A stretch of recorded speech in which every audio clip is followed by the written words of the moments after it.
Nous sommes, Julie et moi-même, ici à Sotteville, devant l'usine Multisol, qui a beaucoup fait parler d'elle en ce début d'année. Vous savez, vous vous rappelez que le 1er janvier, quand on s'est réveillé après les fêtes, en fait, il y avait de fortes mauvaises odeurs sur le territoire, que ce soit à Sotteville, mais on l'a senti sur de nombreuses communes du territoire métropolitain. Alors, au départ, la préfecture disait que c'était à cause des feux de cheminée qui provoquaient des mauvaises odeurs, ce qui paraissait quand même un peu curieux. Et puis, quelques jours après, on a appris par la CGT, puis par les salariés de cette usine, qu'en fait, il y avait eu un incident qui aurait pu être très grave sur cette usine et que, apparemment, c'est ça qui a provoqué les mauvaises odeurs. Qu'est-ce qui s'est passé? Dans cette usine, il y a des cuves qui tournent, probablement, là, elle a l'air fermée, mais peut-être que c'est le cas actuellement. Euh, il y a des cuves qui sont sous une température élevée et ces cuves contiennent des produits toxiques. Ils ne doivent pas dépasser 120 degrés, c'est la température maximale. Sauf que cette nuit-là, la température a été bien supérieure vu qu'elle a atteint 250 degrés Celsius d'après les salariés du site. L'industriel, lui, parle de 150 degrés, mais il n'empêche que c'est bien supérieur à ce qui était normalement indiqué pour ces produits-là. Alors, 250 degrés pour des produits qui, d'après l'industriel lui-même, dit qu'ils peuvent s'enflammer à 200 degrés. Donc on voit bien le risque majeur qu'il y avait ici.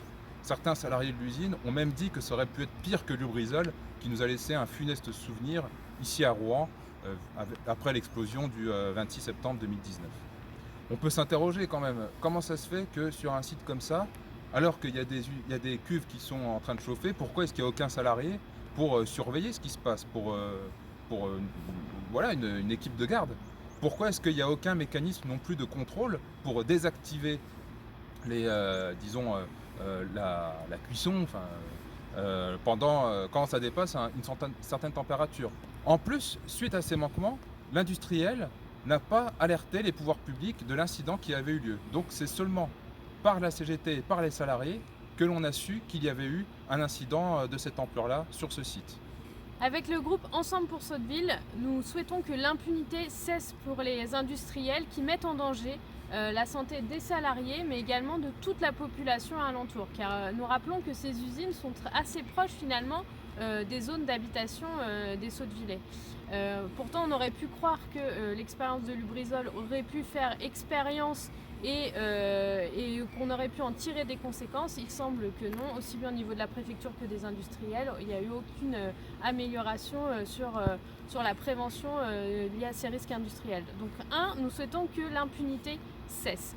Pour cela, nous souhaitons que la municipalité, qui a une certaine responsabilité vis-à-vis de ses habitants et vis-à-vis des salariés qui travaillent sur son territoire, soit porte plainte ou alors se porte partie civile dans une plainte portée contre l'industriel par rapport aux dangers auxquels il a exposé ses salariés et la population sottevillaise.